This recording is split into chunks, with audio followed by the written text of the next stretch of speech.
Hey, welcome back to the Disney Plus Everyday Challenge. And today we have Madu. This is a documentary. It's a Disney documentary, not National Geographic, but it's a documentary, a biography about a young man named Anthony Madu from Nigeria, Lagos, Nigeria, or that general area. Most of us know that Lagos is part of city of Nigeria. If he's part of a smaller town, maybe we wouldn't know that. So just say Lagos. I don't know. But this is a kid with an interesting dream for Nigeria. He's to be a ballet dancer. He's, what, I don't know if he's like 12 or something like this. He's pretty young. He saw ballet once, and it's all he could do to keep from dancing constantly. And, I mean, not in a cartoonish way. I mean, this is not a comedic documentary. It's not a mockumentary or anything else. It is pretty straight laced and serious because it's breaking norms in almost any country, even in America here, tends to ruffle some feathers. And he's obviously bullied and picked on in Nigeria for wanting to dance. Well, every other kid is, kicking a ball around, and girls are standing in the corner going, "Why is he dancing like a girl?" He is dancing. He's got the plies and the pirouettes and all the other stuff. I don't know all the terminology. I never even saw Black Swan. And I like Natalie Portman and Mila Kunis. So he probably never saw that. I imagine he's too young. Probably. Either way, he's fallen in love with the beauty of the dance and everything that is involved with it. And at some point, the way he was dancing went viral, like on Instagram or something, TikTok maybe. I don't know, but it went viral, and he got a lot of notoriety around the world for his dancing in a place where there isn't so much of a thing with a young black man doing that kind of thing. And before there's one of the first questions is he gay? That tends to be like, well, when they're doing something effeminate, he must be gay. As far as we know, he's still a young man. He might be making choices about his life. But he definitely has a crush on a certain girl when he heads off to London. He gets invited to London to learn at a school for many weeks, months, and to be a ballet dancer, possibly like a principal ballet dancer as part of a troupe. And yes, he does get a crush on a pretty young girl. So they're like, well, the only thing I could say is that there's some parts of Africa, and Nigeria might be one of them, I am not sure, I could be wrong on this, where it's illegal to be gay.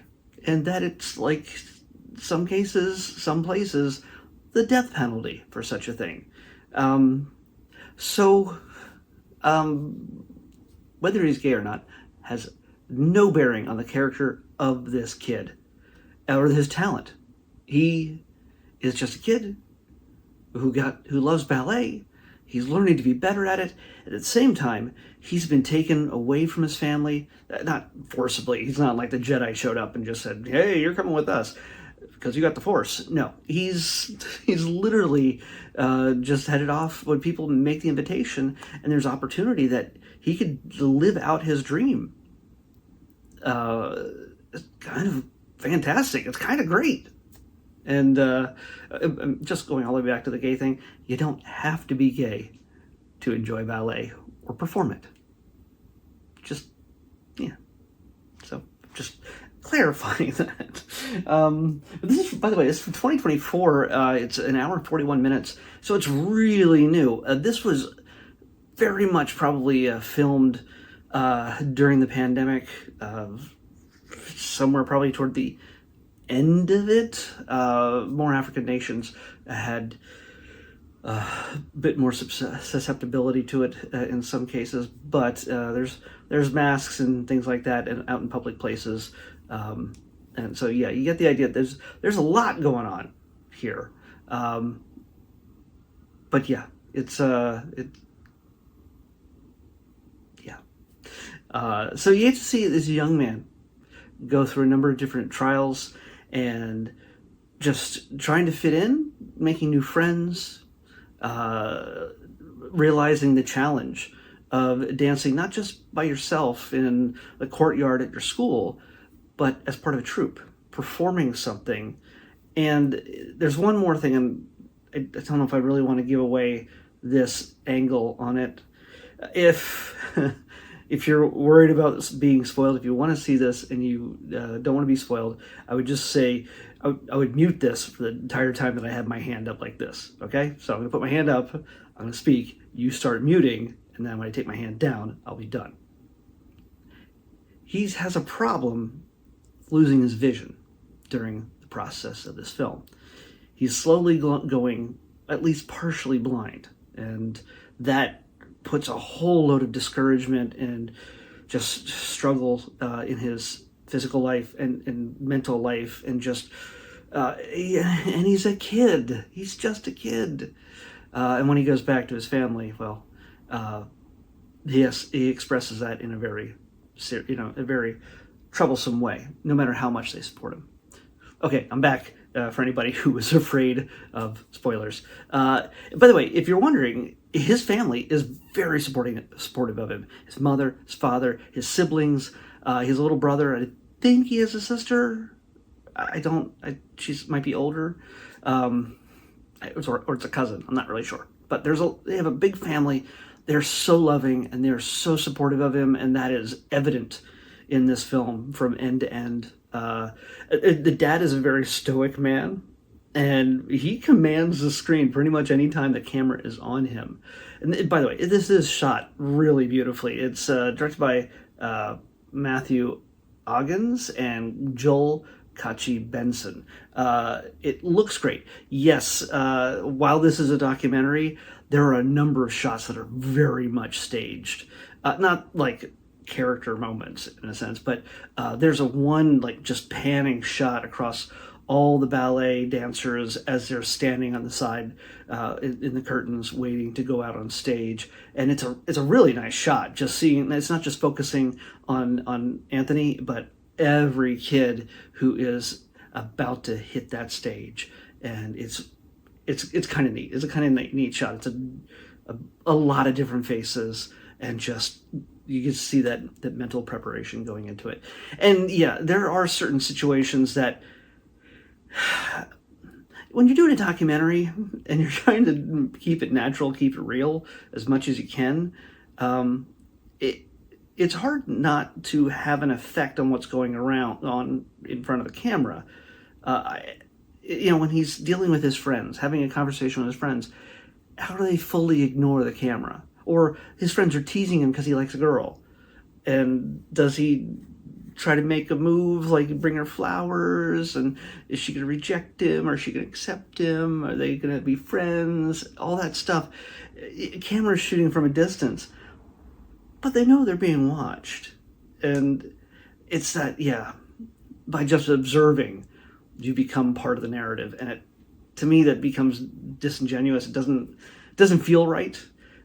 Usually when you see documentaries, it's always about something that happened in the past. We're going to talk about World War II and D-Day, and we're going to talk about all this other stuff that happened. We can have people reflecting upon those moments, but it's a lot more difficult when you're dealing with a kid who's living this thing in real time. It becomes a reality show, which I hate. I hate reality shows so much. Don't ask me to watch The Bachelorette, please, Disney Plus. I do not have it on the list. Thankfully, it's only available through Hulu. So, watch it now. I'm not. You get that kind of feeling that it could be compromised in some ways, but I think it comes across as a pretty accurate depiction of this kid's struggles and achievements. Not just, everything's bad. No, everything's pretty great. It's good. It just doesn't come easy, and not all the best stuff in our lives do. So. This is something, I think if you have an appreciation for any of the elements, that so many different elements that come into this, whether it's ballet and dance, achieving your dreams in a place that normally would never accept these kind of dreams out of a young black boy. in Africa. So if you like stories about Africa, ballet, London. It doesn't go to America. So yeah, America would be a whole different story. Just keep America out of it. But yeah, going to London, and you get a feel for this kid's life, and you're rooting for him. And there's moments where you're just really proud of him, just like his family is really proud of him, and it's pretty sweet. But yeah, to me, there are moments where I'm just like,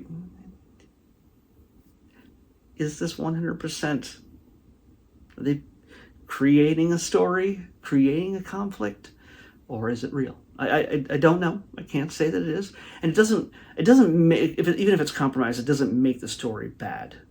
So that's fine. If it was just completely outrageous, if they just suddenly got people to picket outside the ballet performance or something, it's whatever.